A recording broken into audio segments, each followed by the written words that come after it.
அனைவருக்கும் வணக்கம். இது தொழில் தொடங்கும் வாட்ஸ்அப் குழுவின் 40வது வார இறுதி சந்திப்பு, இணையவழி சந்திப்பு. நம்ம ஏன் வார இறுதியில சந்திக்கிறோம் அப்படின்னா, இந்த குழுவோட நோக்கமே ப்ரொஃபஷனல்ஸா இருக்கிறவங்க தொழில் தொடங்கணும் அப்படின்னா. ஸோ ப்ரொஃபஷனலா இருப்பவர்களுக்கு வார இறுதி நாட்கள் தான் நேரம் கிடைக்கும். அதுல 1 மணி நேரத்தை அவர்களோட தொழில் ஆசையை நிறைவேற்றிக் கொள்வதற்காக பயன்படட்டும் அப்படின்னு தான் நம்ம ஞாயிற்றுக்கிழமை இதை தொடர்ந்து நடத்திட்டு வரோம். சரியாக 12 மணிக்கு ஆரம்பித்து 1 மணிக்கு இருக்கும். ஒவ்வொரு வாரமும் ஒரு தலைப்புல நம்ம பேசுவோம். இப்போ இன்று நம்ம எதை என்ன தலைப்புன்னு பார்த்தீங்கன்னா, dos and don'ts of your positioning your business அப்படின்னு. நம்ம சப்டைல் மார்க்கெட்டிங்கை பத்தி பேசணும். நம்ம மார்க்கெட்டிங் பார்த்தீங்கன்னா, நிறைய பேர் வாட்ஸ்அப் குழுக்கள்ல அவங்க நிறுவனங்களை பற்றி பேசுவதும், அவங்களோட ப்ராடக்டை பத்தி பேசுறதும் இப்படி புஷ் பண்ணுவாங்க. ரொம்ப அக்ரெசிவா இருப்பாங்க, தன்னுடைய சர்வீஸ் ப்ராடக்ட் மக்களுக்கு தெரியணும் அப்படின்னு சொல்லிட்டு. பட் அப்படி பண்றது எதிர்த்தரப்புல இருக்கிறவங்களுக்கு ஒரு எரிச்சலை தான் உண்டு பண்ணும். அப்படிப்பட்ட நேரத்துல சப்டைலா நம்ம எப்படி நம்மளுடைய ப்ராடக்டை நெக்ஸ்ட் லெவலுக்கு கொண்டு போகணும், அதை மார்க்கெட் பண்ணணும் அப்படிங்கிற பத்தி தான் இன்னைக்கு பேச போறோம். ஸோ அது தொடர்பா இன்னைக்கு அதிக் அண்ட் மைசெல்ஃப், நானும் பாலாசன் 2 பேரும் சில இன்புட்ஸ் கொடுக்க போறோம். அதுல நம்ம விவாதங்களையும் தொடரும். அதிக், எஸ், ஓவர் டு யூ. நம்ம ஒரு 20-25 நிமிஷம் பேசிட்டு அதுக்கப்புறம் கியூஏ ஸ்டார்ட். ஓகே. என்னுடைய முதல்ல இந்த டாக் எல்லாருக்கும் வணக்கம், வாழ்த்துக்கள். இப்போ இந்த டாக்ல ஒவ்வொரு ஒவ்வொரு அடிப்படைகள்ல இருந்தே நம்ம முன்னால போவோம். அதாவது பேசிக்கா இந்த டாக் எதுக்காக ஆர்கனைஸ் பண்ணிருக்கோம்னா, எல்லாருமே மார்க்கெட்டிங் பண்ண முயற்சி பண்றோம். நம்ம கிட்ட ப்ராடக்ட் இருக்கும், இல்ல சர்வீஸ் இருக்கும். ஆனா அந்த ப்ராடக்டோ இல்ல சர்வீஸ்லயோ நம்ம மார்க்கெட்டிங் பண்ணும்போது எல்லாருமே மார்க்கெட்டிங் பண்ணணும் ஓடும்போது செய்யற சில ஸ்ட்ராட்டஜிக்கல் அதே மாதிரி டெக்னிக்கலான மிஸ்டேக்ஸ் என்ன, அதனால பிசினஸ் எப்படி அது பாதிக்குதுங்கிறத நம்ம இங்க பேச போறோம். நம்ம எந்த பிசினஸா இருந்தாலும் பேசிக்கலா இந்த குரூப்ல இருக்கிறவங்க இல்ல யாருமே ஒரு தொழில் தொடங்கணும்னு ஆரம்பிச்ச உடனே முதல்ல என்ன நினைப்போம்னா, நம்ம என்ன செய்வோம்னா ஒரு ப்ராடக்டையோ ஒரு சர்வீஸையோ ஐடென்டிஃபை பண்ணுவோம். அதை கொண்டு நம்ம அதை சம்பாதிப்போம்னு நம்ம முடிவெடுப்போம். ஸோ இப்படி நம்ம முடிவெடுத்த உடனே நம்ம அந்த ப்ராடக்டை பற்றியோ அந்த சர்வீஸை பற்றியோ எடுத்துக்குவோம். அதை மட்டுமே திருப்பி திருப்பி திருப்பி மக்கள் கிட்ட எடுத்துட்டு போய் அதை சொல்லுவோம். அதனால 2 விஷயங்கள் நடக்கும். நம்ம என்ன நினைக்கிறோம்னா, மார்க்கெட்டிங்கும் சேல்ஸும் ரெண்டுமே ஒண்ணுன்னு நம்ம நினைக்கிறோம். இந்த வித்தியாசத்தை நம்ம முதல்ல புரிஞ்சுக்கணும். முதல்ல மார்க்கெட்டிங்கிறது ஒரு, அதாவது நீங்க போடுற எஃபர்ட் யாருக்குன்னா உங்க கஸ்டமரை அவருடைய தேவையின் போது உங்களுடைய ப்ராடக்ட பத்தியோ இல்ல உங்களுடைய சர்வீஸை பத்தியோ அவருக்கு ஞாபகம் வரணும். அந்த ஞாபகம் அவருக்கு வர்றதுக்கான எஃபர்ட்ஸ் தான் நீங்க மார்க்கெட்டிங் பண்றீங்க. இத மார்க்கெட்டிங்ஸ்ல நம்ம B2C மார்க்கெட்டிங்னு ஒண்ணு இருக்கு, B2B மார்க்கெட்டிங்னு இருக்கு. B2B மார்க்கெட்டிங்னா பிசினஸ் டு பிசினஸ்ல ஒரு ப்ராடக்டோ இல்ல சர்வீஸோ நீங்க கொடுக்குறீங்கன்னா அப்போ நீங்க செய்யற மார்க்கெட்டிங். B2C மார்க்கெட்டிங்ல நீங்க டைரக்டா ஒரு கன்சியூமர் எடுக்கிற முடிவுகளுக்கு நீங்க அதுக்கான இன்ஃப்ளூயன்ஸ் பண்றது.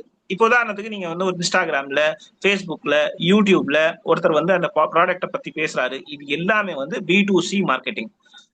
நான் இந்த ஸ்ட்ரக்சர்ல நம்ம பேசும்போதே சொல்லிடுறேன், B2C-க்கும் B2B-க்கும் இருக்கிற மார்க்கெட்டிங்ல பல வித்தியாசங்கள் இருக்கு. ஆனா நாம இந்த டிஸ்கஷன்ஸ்ல அதிகமா ஃபோக்கஸ் பண்ண நான் பண்ண போறது B2B மார்க்கெட்டிங். ஸோ B2B மார்க்கெட்டிங்கை பொறுத்த வரைக்கும் 2 விஷயங்கள் இருக்கு. அதாவது எந்த ஒரு பொருளையும் வாங்கணும்னா 2 விஷயங்களால தான் ஒருத்தன் வாங்குவான். ஒன்று வாங்குவாங்க. ஒண்ணு அவருடைய ஆஸ்பிரேஷன்ஸ்க்கு அந்த பொருள் அது ஹெல்ப் பண்ணணும்.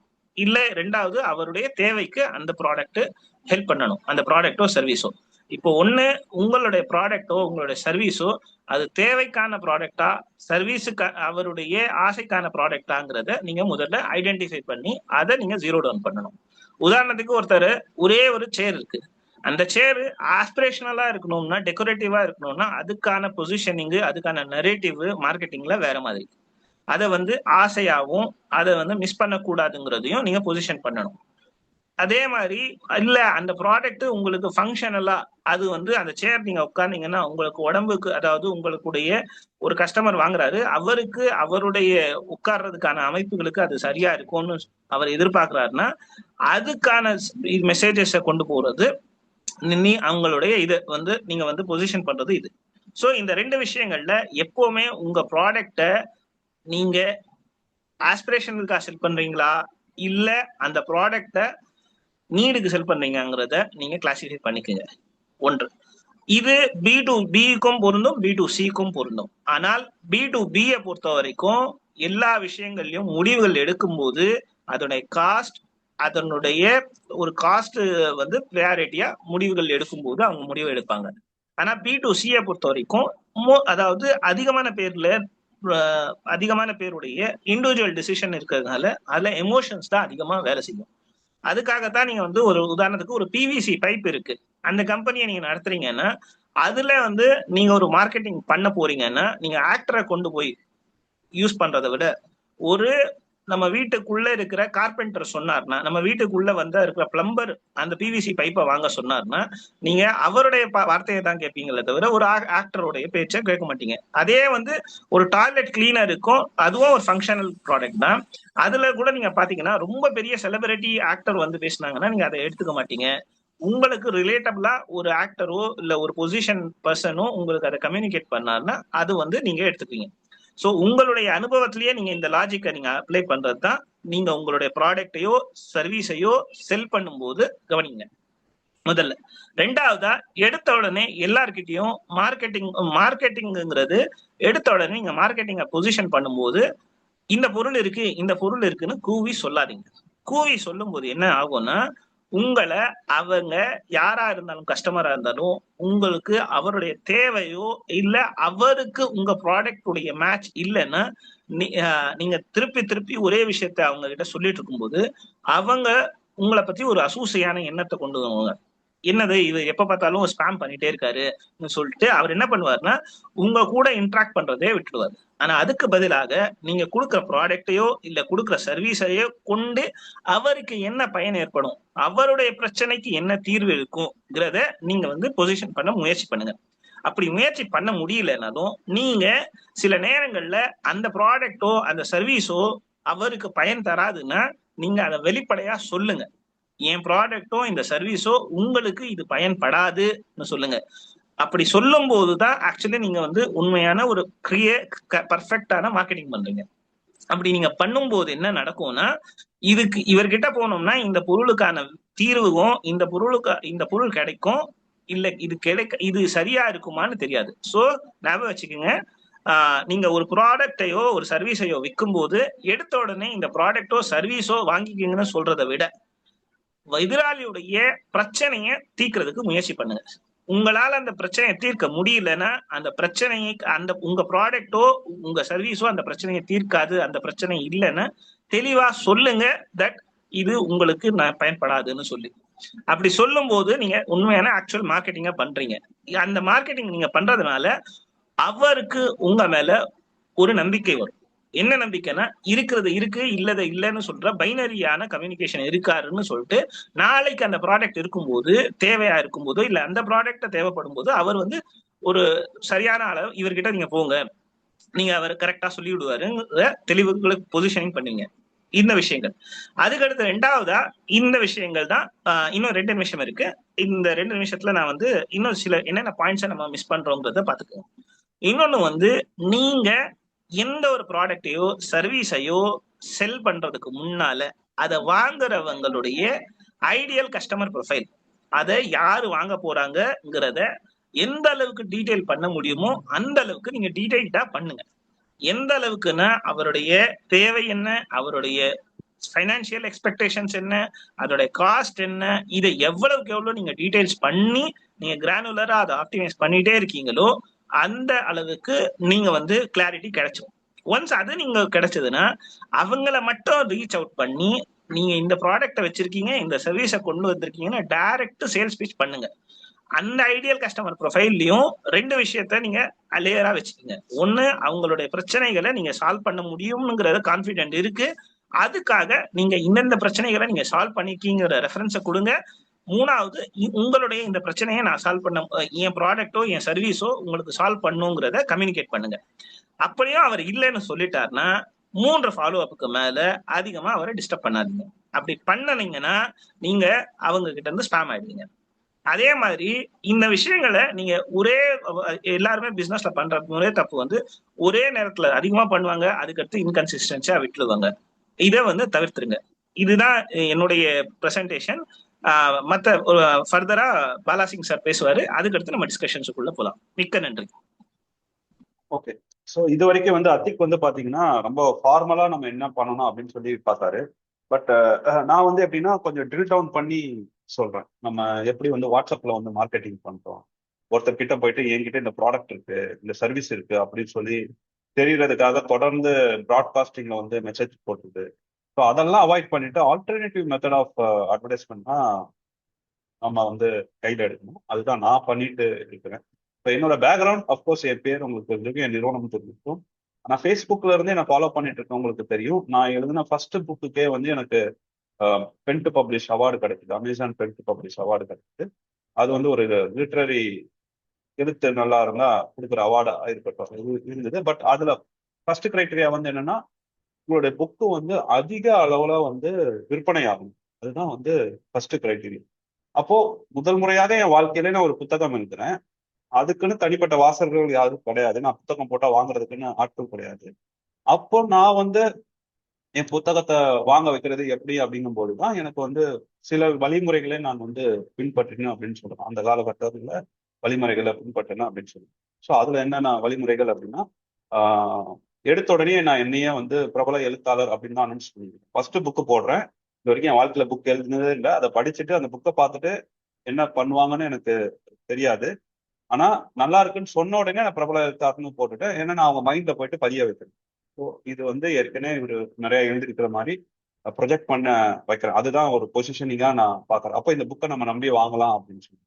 இப்போ நம்மளுடைய மார்க்கெட்டிங்ல வந்து நிறைய பீஸ் இருக்கு. இந்த பீஸ் எல்லாம் என்னோட அந்த புக்கு வேலிடேஷன் ஆகி நல்ல ரிவ்யூ வரும்போது எல்லாமே நான் கம்ப்ளீட் பண்ணிட்டேன். அதாவது பிரைசிங்ல இருந்து அந்த ப்ராடக்ட் நல்ல ப்ராடக்டா இருக்கிறது வரைக்கும் எல்லாமே நம்ம பண்ணதுக்கு அப்புறம் தான் இந்த மாதிரியான இன்டைரக்ட் மார்க்கெட்டிங்குள்ள நம்ம வரோம். ஸோ அப்படி பண்ணினதுக்கு அப்புறம் நிறைய புத்தகம் வந்து விற்பனை ஆச்சுன்னு சொல்லலாம். இன்ஃபேக்ட் அதுக்கு நான் அப்ளை பண்ண நிறைய மார்க்கெட்டிங் ஸ்ட்ராட்டஜி. இன்னொரு விஷயம் நான் என்ன பண்ணேன் அப்படின்னா, டிசம்பர் 12, ஆமா அதுதான் ரஜினிகாந்தோட பர்த்டே. இப்போ எல்லாருமே ரஜினிகாந்துக்கு வந்து வாழ்த்துக்கள் சொல்லிட்டு இருந்தாங்க. ஸோ நான் அந்த நேரத்தில் என்ன பண்ணேன்னா, அதே டிசம்பர் 12 வந்து நாம் எப்படி வித்தியாசமா பண்ணலாம்னு பார்த்துட்டு அந்த நேரத்தில் சௌகார் ஜானகியோட பர்த்டேவும் வந்து, ஸோ சௌகார் ஜானகியோட பர்த்டே நம்ம வந்து செலிப்ரேட் பண்ணோம். ஸோ நம்ம என்ன பண்ணாலும் நம்மளை ஊர் உத்து பார்க்கணும் அப்படின்னு சொல்லுவாங்கல்ல. அப்போ நீங்க மற்றவங்களோட வித்தியாசப்பட்டாதான் உங்களை வந்து கவனிப்பாங்க. அதுக்கப்புறம் அந்த கவனிக்கிறதுக்கு அப்புறம் உங்க ப்ராடக்ட் எல்லாமே நல்லா இருந்தாதான் மக்கள் வந்து வாங்குவாங்க. வெறும் கவனிக்கிறதோ இல்ல வெறுமை உங்க ப்ராடக்ட் நல்லா இருக்கிறதோ மட்டும் இந்த உலகத்துல வந்து பத்தாது. ஸோ இந்த மாதிரியான ஒரு வித்தியாசமான அணுகுமுறை வந்து நீங்க பின்பற்ற வேண்டும். ஸோ இது வந்து அந்த காலகட்டங்கள்ல. அதுக்கப்புறம் ஆர்எக்ஸ்டிஐ தொடங்கினதுக்கு அப்புறம் வந்து பாத்தீங்கன்னா நான் எடுத்துக்கொண்ட விஷயம் அப்படிங்கிறது வந்து ஃபினான்ஸுக்கு வந்து உங்களுக்கு பிசிக்கல் எவிடன்ஸ் வந்து கிடையாது. இது ரொம்ப ஒரு சப்ஜெக்டிவ். நம்ம நம்ம நம்மளுடைய பிஹேவியர் பேட்டர்ன்ல இருந்து அதை நம்ம மாற்ற வேண்டியதா இருக்கும். அப்ப எடுத்த உடனே நீங்க ஆர்எக்ஸ்டி வாங்க, உங்களுக்கு நான் வந்து ரிட்டர்ன்ஸ் அதிகமா கொடுப்பேன், லாபம் அதிகமா கிடைக்கும் அப்படிங்கிற விஷயத்துக்குள்ளெல்லாம் போகாம பின்னா இது இது இது இதை வந்து ஸ்டோரி மாதிரி சொல்ல ஆரம்பிச்சு அப்படின்னு சொல்லணும். அந்த ஸ்டோரி எங்க இருந்து தொடங்குது அப்படின்னா நம்மளுடைய தமிழர்களோட ஸ்டோரி தான். இன்னும் வெளியில இருந்து தான் பில்டப் பண்ணி கொண்டு வரும். இப்போ தமிழர்கள் வந்து 10வது நூற்றாண்டு 11வது நூற்றாண்டுலாம் ஐரோப்பால போயிட்டு அவங்க பிசினஸ் பண்றாங்க. ஆனா இப்போ வந்து பார்த்தோம்னா நம்ம வந்து சென்னையே தாண்ட மாட்டேங்கிறோம். நமக்கு வந்து தைரியம் இல்லை. அந்த தைரியம் இல்லாததால் தான் நம்ம வந்து தங்கத்திலையும் நிலத்திலையும் முதலீடு பண்றோம். ஸோ இப்படியான ஒரு விச் இஸ் ட்ரூ. நம்ம வந்து இல்லாததை சொன்னோம்னா நம்ம பக்கம் திரும்பவே மாட்டாங்க, ஏதோ பேசலாம்னு சொல்லிட்டு போயிடுவாங்க. ஸோ அந்த ஸ்டோரி லைன்ல இருந்தது. அப்போ நீங்க கொஞ்சம் கொஞ்சமா தைரியமா வெளியே வந்து இன்வெஸ்ட் பண்ணணும் அப்படின்னு சொல்லிட்டு நம்ம ப்ராடக்ட்டை இன்ட்ரடியூஸ் பண்றோம்.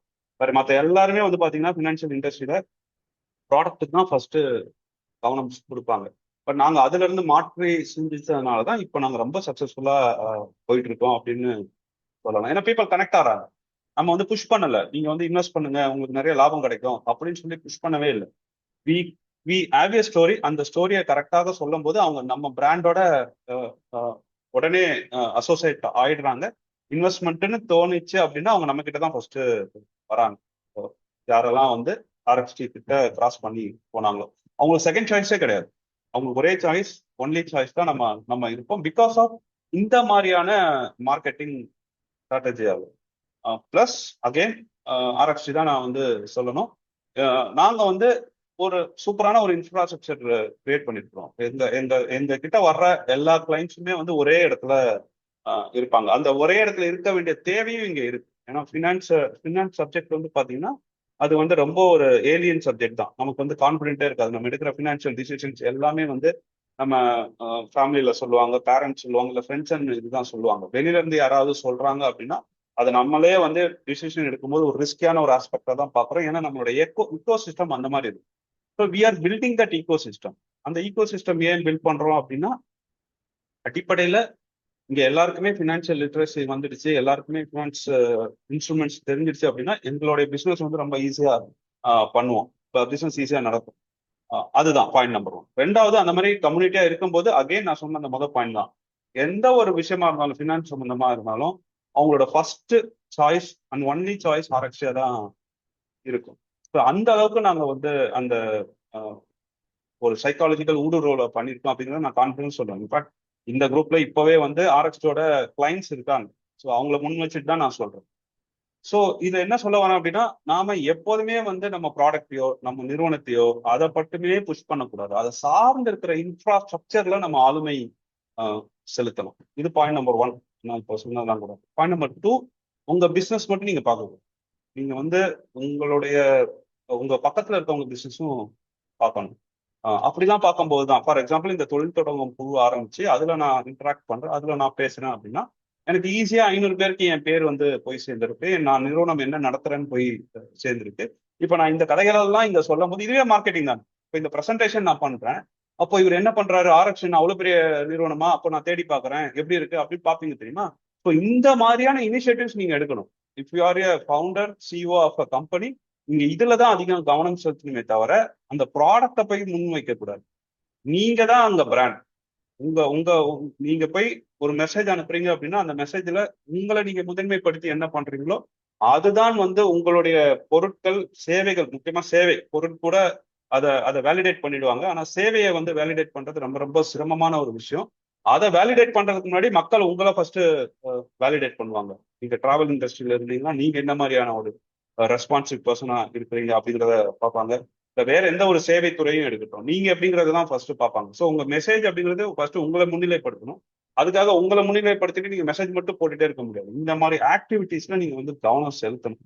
ஒரு ஒரு நிறுவனத்தோட தலைமையில இருக்கிறவங்க அந்த எக்ஸிகியூஷன்ல அதிகமா நேரம் செலுத்துவதை விட எக்ஸிகியூஷனை தாண்டி நீங்க எவ்வளவு அதிகமான வேலைகள் செய்றீங்களோ அப்பதான் அந்த நிறுவனம் சக்சஸ் ஆகும்.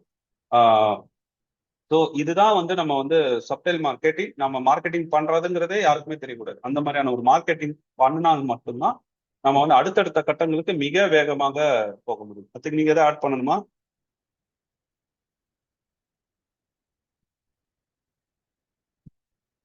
இல்ல சார், நீங்க எல்லாத்தையும் பெர்ஃபெக்ட்டா சம்மரி பண்ணிட்டீங்க. I think we can open for a discussion sir. ஆக்சுவலா இன்னைக்கு ஒரு பாயிண்ட் இருக்கு. இன்னைக்கு 5 மணிக்கு என்னோட லைஃப் ஸ்டோரிய வந்து நம்மளே ஒரு சேனல் ஆரம்பிக்கிறோம். நம்ம இந்த தொழில் தொடர்ந்து ஆரம்பிச்சோம். அதுல வந்து ஒரு யூடியூப் ஆரம்பிக்கணும்னு சொல்லி நம்ம ரீகன் விரும்பினாரு. ஸோ அவருக்கு நம்ம முடிஞ்ச அளவு சப்போர்ட் பண்ணிக்கிட்டு இருக்கிறோம். அவர் சக்சஸ்ஃபுல்லா பண்ணிட்டு இருக்காரு. இப்போ அவர் என்னன்னா என்ன வச்சு ஒரு இன்டர்வியூ எடுத்திருக்காரு. இன்னைக்கு 5 மணிக்கு அது ரிலீஸ் ஆகுது. ஸோ அதுல நான் இப்போ பேசின கண்டென்ட்டும் சொல்லியிருக்கிறேன். பட் அதுவும் ஒரு மார்க்கெட்டிங்.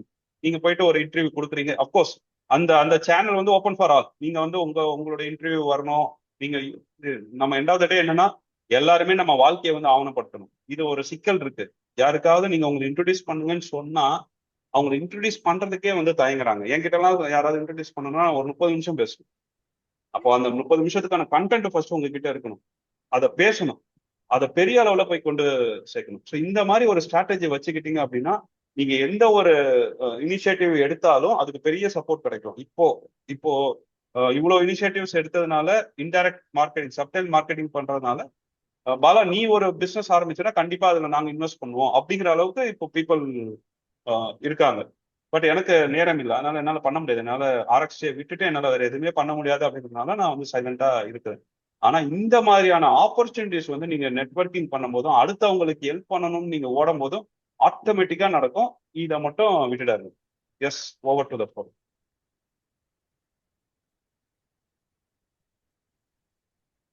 இதுல உங்க எக்ஸ்பீரியன்ஸும் சொல்லிக்கலாம். It's not just one way communication. நீங்க கேள்வி கேட்கணும்னு இல்லை, நீங்களும் வந்து ஒரு கோ போஸ்டா நீங்க வந்து ஓகே எஸ் நீங்க வேல்யூ ஆட் பண்ணலாம். விக்னேஷ் சார் கை ரைஸ் பண்ணிட்டாரு. அவர் ரொம்ப நேரமா ரைஸ் பண்ணிருக்காரு, நான் தப்பா ரைஸ் பண்ணிருக்கான்னு நினைச்சேன். பட் எஸ், விக்னேஷ் நீங்க கன்ஃபார்ம் பண்ணுங்க.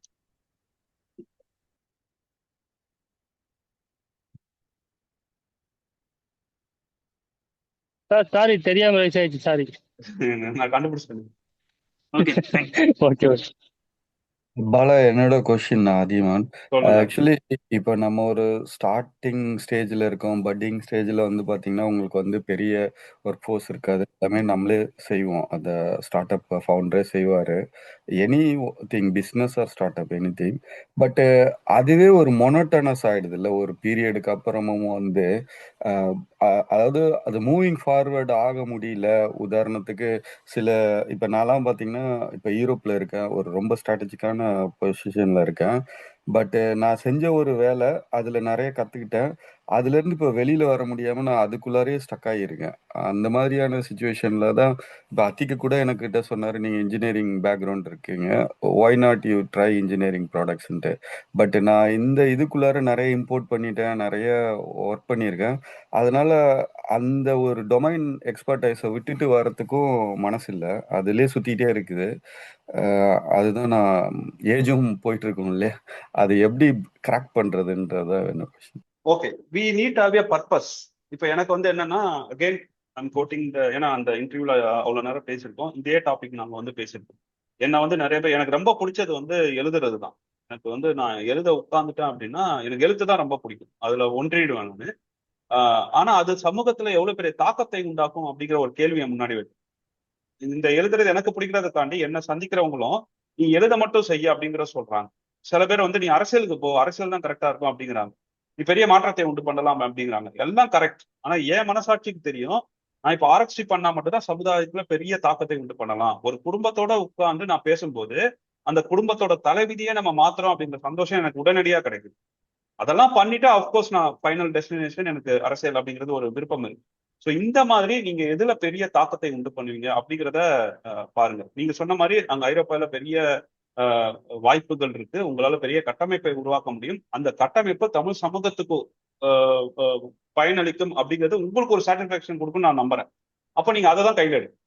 இது இது உங்களை பற்றி எனக்கு தெரிஞ்சதுனால இதுதான் உங்களுக்கு சரியான பதிலா இருக்கும்னு நான் நம்புறேன்.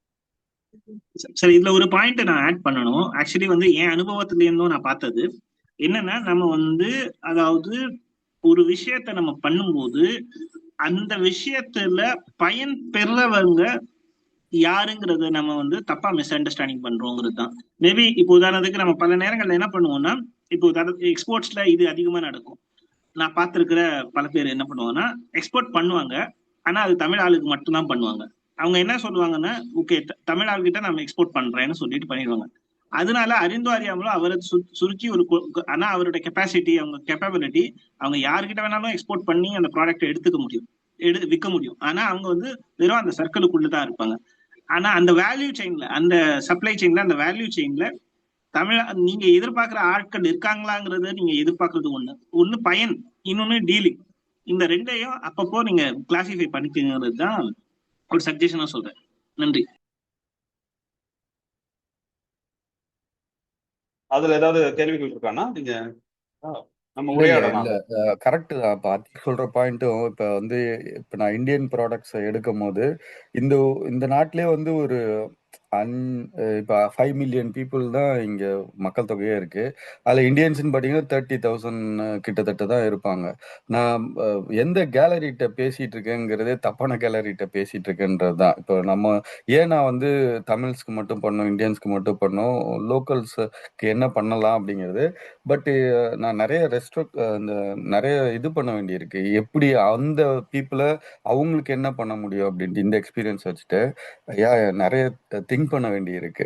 Thank you very much, thanks for your insights. ஒரே ஒரு ஐடியா வந்தது இப்போ நீங்க பேசிட்டு இருக்கும் போது, ஒரே ஒரு உங்களுக்கான ஸ்பெசிபிக்கான ஐடியா என்னன்னா, ஆக்சுவலி வந்து like most of the European கண்ட்ரீஸ்ல வந்து பொட்டாட்டோ ஃபிளேக்ஸ் வந்து பொட்டாட்டோட பவுடர் வந்து தேவைப்படுது. ஆனா எண்டு கஸ்டமர் யாருமே இந்தியன்ஸோ இல்ல ஏசியன்ஸோ பொட்டாட்டோ ஃபிளேக்ஸோட பவுடர் வாங்கவே மாட்டாங்க. ஆனா India is the one of the considerable supplier for that. நீங்க அக்ரோ ப்ராடக்ட்ல டீல் பண்றீங்கன்னு சொன்னீங்க, இந்த ப்ராடக்ட்டை எக்ஸ்ப்ளோர் பண்ணி பாருங்க. கண்டிப்பா. இன்சிடென்ட்லி நேத்து தான் பார்த்தேன். பொட்டேட்டோ ஃபிளேக்ஸ் வந்து ஒரு ஒரு இது ரீட்டைல்ல இருந்தது. இது கூட ஒரு ப்ராடக்ட்டா அப்படின்ட்டு யோசிச்சேன் நான். Thank you, thank you.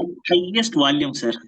எனக்கு நான் ஒருத்தர் மீட் பண்ணேன். அவர் 4000 க்ரோஸ் வந்து இதுல அது மட்டும் தான் பண்றாரு. அதுல மட்டும் தான் 4000 க்ரோஸ் பர் இயர் பண்ணிட்டு இருக்காரு. Okay, great, great. அஃப்கோர்ஸ் நம்ம வந்து பிசினஸ்ல வந்து அந்த ரெவன்யூ பார்ட் வச்சு மட்டுமே நம்ம எதுவுமே எந்த பிசினஸுமே அசஸ் பண்ணக்கூடாது. எஸ்பெஷலி நம்ம ஆரம்ப ஸ்டேஜ்ல இருக்கும்போது. ஏன்னா நம்ம ரெவன்யூ பார்ட் மட்டும் வச்சு பார்க்கும்போது அது நிறைய நமக்கு ஏமாற்றங்களை கொடுக்கும். இந்த மொனாட்டனஸ் டைமை கொடுக்கும். ரொம்ப சோதிக்கும். அப்போல்லாம் வந்து வெளியே வந்துடலாமே, எதுக்கு இதில் போட்டு மாரடிச்சிட்டு இருக்கோம் அப்படின்னு தோணும். பட் உங்களுடைய பேஷனோட நீங்க கனெக்ட் பண்ணிட்டீங்க, உங்களோட பர்பஸோட கனெக்ட் பண்ணிட்டீங்க அப்படின்னா என்ன தோல்வி வந்தாலும் இல்ல, I have A purpose, let me do that அப்படிங்கிறது உறுதியானுச்சுன்னா நீங்க என்னைக்குனாலும் அதை கண்டினியூ பண்ணுவீங்க, விட்டுட மாட்டீங்க. அதுதான் எனக்கு நடக்குது. அதனால நான் சொல்றேன். நான் ஆரம்பிக்கும் போதே எங்களுக்கு மாசம் வந்து மியூச்சுவல் ஃபண்ட் கமிஷன் சொல்லி 40 ரூபா வரும், 50 ரூபா வரும், அது வந்து 100 ரூபா வரும். அதெல்லாம் பார்க்கும்போது பண்ணணுமான்னு இருக்கும். பட் இல்ல, நம்ம பண்றது வந்து எதிர்த்தரப்புல இருக்கிறவங்களுக்கு பெரிய அளவுல பயன் அளிக்குது. நம்ம வெயிட் பண்ணுவோம், வெயிட் பண்ணுவோம், அப்படி மோட்டிவேட் பண்ணி தான் 2 வருஷத்தை ஓட்டிட்டோம். இது வந்து அஃப்கோர்ஸ் இது வந்து வருஷங்கள் ஆக ஆக பெரிய ஒரு பிசினஸா வளர்ச்சி அடைவதற்கு வாய்ப்பு உள்ள பிசினஸ். வேற ஏதாவது கேள்விகள்?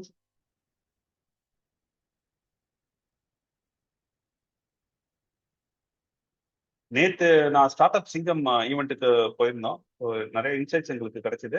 பட் அதுலயும் இந்த ஸ்நாக்ஸ் கொடுக்குறவங்க, இந்த மாதிரி பிசிக்கல் எவிடன்ஸ் வச்சிருக்கவங்களோட ப்ராடக்ட் தான் நிறைய மூவ் ஆகுது. நம்ம மாதிரி ப்ராடக்ட்ல தைரியமா இன்வெஸ்ட் பண்ண வர மாட்டேங்கிறாங்க. நம்ம கிட்டயும் சில பிரச்சனைகள் இருக்கு, அதை பேசலாம். எம்எம் வந்து அன்மியூட் பண்ணாரு. சாரி, நீங்க பேசலாம்.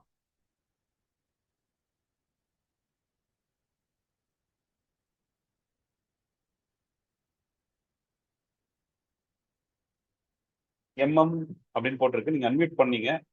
இன்டரப்ட் பண்ணிட்டேன்.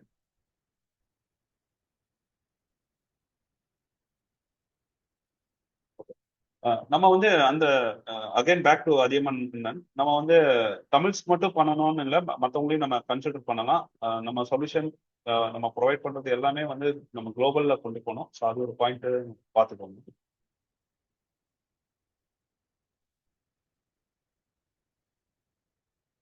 இன்னைக்கு செஷனோட ஏதாவது சம்மந்தப்பட்ட இல்லை, இது இட்ஸ் ஓப்பன் ஃபாரம். நீங்க வேற எது வேணா you can put forward again.